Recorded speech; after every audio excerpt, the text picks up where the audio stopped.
Hello, bachcho. Let's read this question. So this question says that velocity of a particle depend upon the time according to the equation v is equal to a plus bt plus c times d by t. Okay, write the dimensions of abcd. abcd की बच्चों क्या लिखनी है यहाँ पर dimensions बतानी है.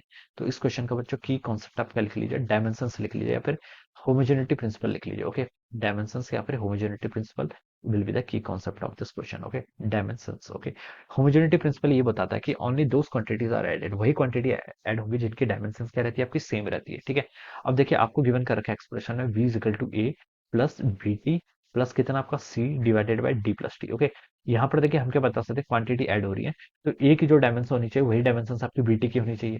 और जो a की यहाँ पर हम ऐसा लिख सकते हैं बच्चों, देखिए डायमेंशंस ऑफ a की डायमेंशंस किसके इक्वल होनी चाहिए, bt की डायमेंशंस होनी चाहिए. ओके, और जो डायमेंशंस आपकी bt की होगी वही डायमेंशंस आपकी c divided by D plus T की होनी चाहिए, क्योंकि सेम डायमेंशन वाली क्वांटिटी को ही ऐड कर सकते हैं.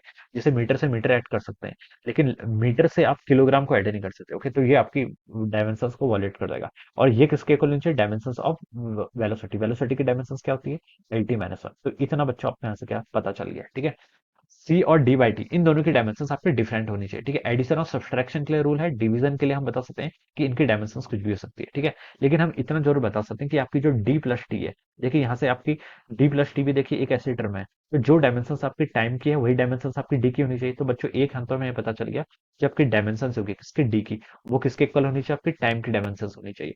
तो ये देखिए क्या हो गया आपका, इसको हम लिख सकते हैं वेलोसिटी को. देखिए हम लास्ट टर्म पे वेलोसिटी की डायमेंशन क्या है, L T minus one.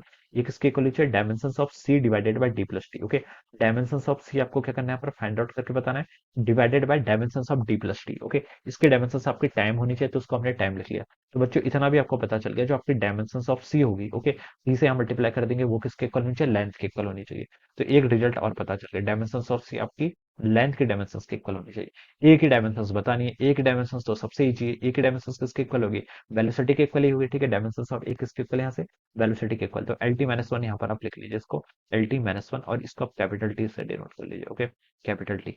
Dimensions of A हो गया, अब किसकी बतानी है, डायमेंशंस ऑफ बी बतानी है. Okay, dimensions of B T किसके इक्वल थी, एल टी माइनस वन के इक्वल थी. तो एल टी माइनस वन किसके इक्वल है, dimensions of B T. Okay, T की डायमेंशंस आपकी टी रहेगी तो आप यहाँ से टी से क्या कर लीजिए, डिवाइड कर लीजिए. This will be the dimensions of B. बच्चों आ गया आपका L T minus two, this will be the dimension of B. ये आपने यहाँ पर से ऐसे बता दिया. ओके, बच्चों क्या लिख सकते हैं, जो आपकी बी की डायमेंशंस होगी, बी की डायमेंशंस किसके इक्वल होगी, आपकी एल टी माइनस टू, यानी कि एक्सेलरेशन की डायमेंशंस के इक्वल होगी. तो ए बी सी डी करके बच्चों हमने यहाँ पर सभी की डायमेंशंस क्या कर ली, यहाँ पर फाइंड आउट कर ली. ए की डायमेंशंस किसके इक्वल है, एल टी माइनस वन के इक्वल है.